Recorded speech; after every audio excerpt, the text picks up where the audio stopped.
Hola, ¿cómo están? Bueno, pues como quedamos, vamos a tener este intercambio, esta clase ahora en video.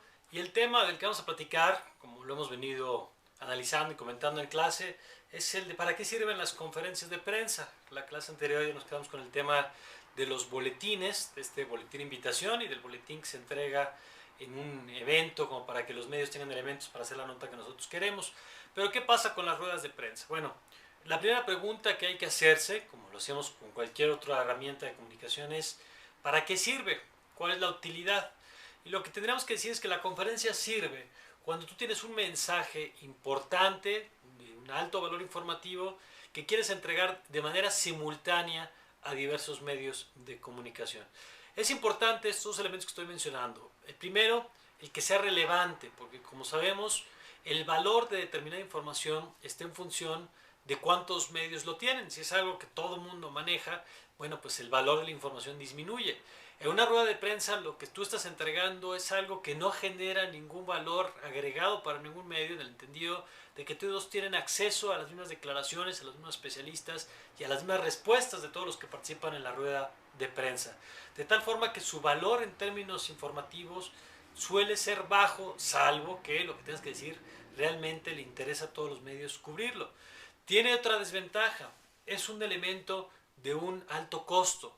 Organizar una rueda de prensa implica organizar por lo menos o rentar un salón, tener una logística básica de la que vamos a hablar más adelante, un esfuerzo importante para que los medios asistan a lo que los estás convocando, de tal forma que no solamente es costoso para ti como organizador, sino para el periodista es costoso. ¿Por qué?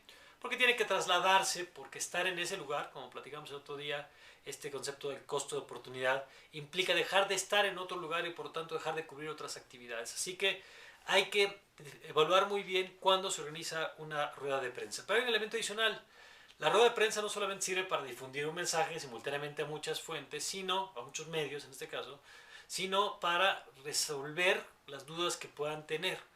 Si bien algunos actores, particularmente la presidencia, por ejemplo, puede convocar a los periodistas para leer simplemente un comunicado, es una fórmula que suele resultar, digamos, bastante matapasiones, porque el periodista pierde esta posibilidad de hacer lo que es suyo, que es interrogar a la fuente, así sea Carmen Aristegui explicando su salida de MBS o la presidencia anunciando cambios en el gabinete. Si no se está dispuesto a dialogar, yo diría que se reconsidere la idea de convocar a una rueda de prensa. Ahora, si tú ya cumpliste con los elementos, ya sabes para qué la quieres hacer, sabes que lo que tienes que decir es importante y ya la pasaste por este filtro que hemos comentado muchas veces, en el que lo importante, como cuando se va de pesca, no es tu comida favorita, sino la del pez. Es decir, la conferencia no se hace porque tenga algo relevante que decir la institución, sino porque aquello que se va a informar es relevante para los medios de comunicación. Si ya pasaste por todas esas pruebas, entonces lo que viene es el otro esquema que hemos platicado en clase. El antes, durante y el después. Vamos con el antes. Bueno, lo primero que tienes que tener es un boletín de invitación, que como ya hemos comentado, tiene que ser lo suficientemente persuasivo para que el periodista esté interesado en cubrir dentro de todas las actividades disponibles que puede llegar a cubrir en ese día. El boletín tiene que responder, como tú sabes, a las preguntas fundamentales del qué, quién, dónde, cuándo, cómo, por qué y el so what, es decir, qué implica, por qué es relevante el evento, en el entendido de que la jerarquización de estas respuestas al qué, quién, dónde, cuándo y por qué se hace en función de la relevancia. Es decir, si el que va a dar la conferencia es Bill Gates, bueno, pues empieza por ahí. Si lo importante es que se va a hablar de una nueva epidemia de influenza, bueno, pues empieza por el qué y ya después nos dices quién va a dar la conferencia. O si lo importante es que es el Día Internacional o el Día del Niño, bueno, pues empieza por el cuándo, el momento en el que se entrega la información. Una vez que tienes eso resuelto, o para poder mandar un boletín, implica que tú tienes resuelto el tema de la logística.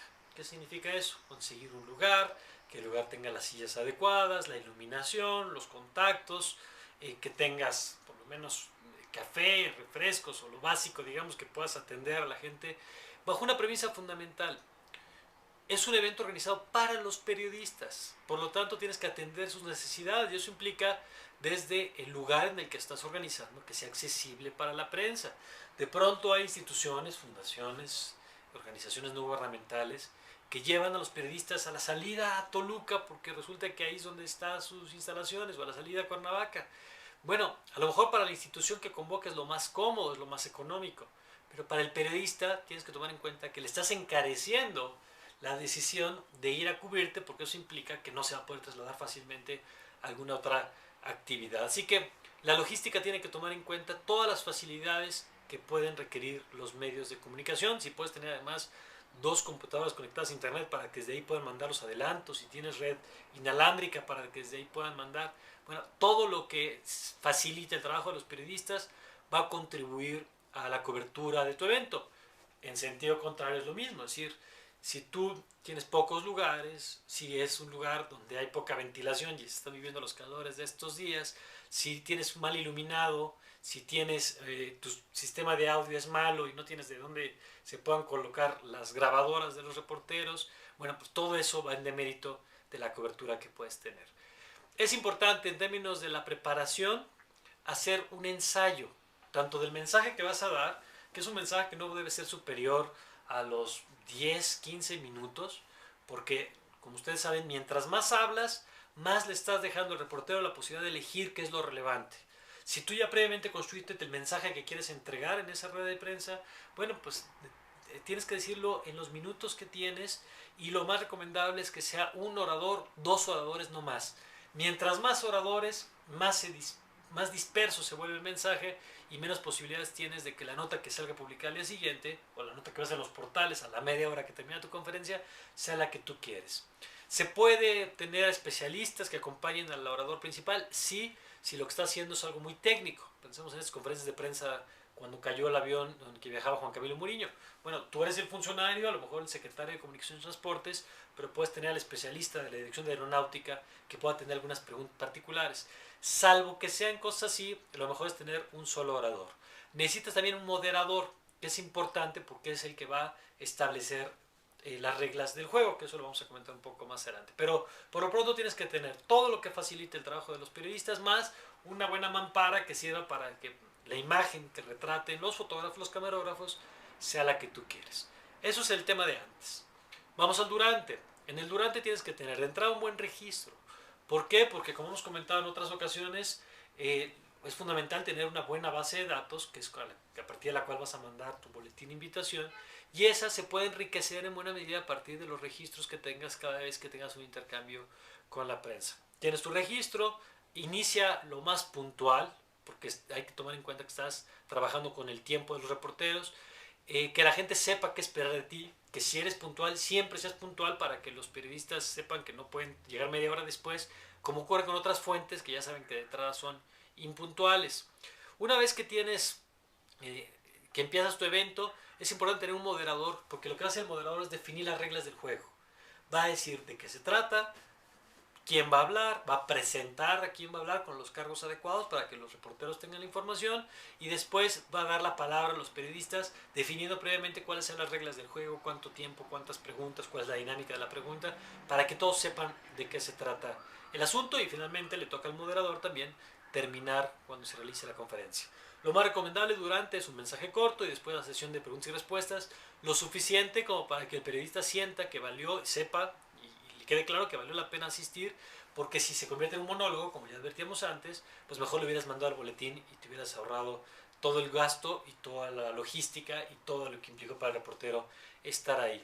Y después viene el después, evidentemente, que es simplemente, bueno, terminar de entregar la información. Se recomienda entregar al término de la conferencia el material de apoyo, no antes, porque va a haber periodistas que en cuanto tengan el material, si tienen el boletín de lo que se va a presentar, a lo mejor con eso es suficiente y se van. Hay que evitar el famoso chacaleo que hemos comentado, que es o las preguntas antes de que llegue el funcionario o quien vaya a hablar a la rueda de prensa, y evitarlo después, porque entonces lo que diga antes o después puede matar lo que ocurrió durante la rueda de prensa y entonces ya no tuvo sentido tu evento. Y después de que les entregas el material, bueno, pues encárgate de darle seguimiento y ver qué se publicó al respecto.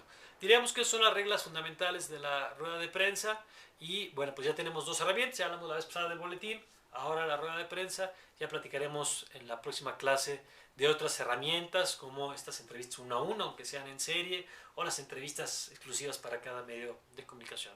Nos vemos el próximo jueves. Que tengan muy buen día. Bye bye.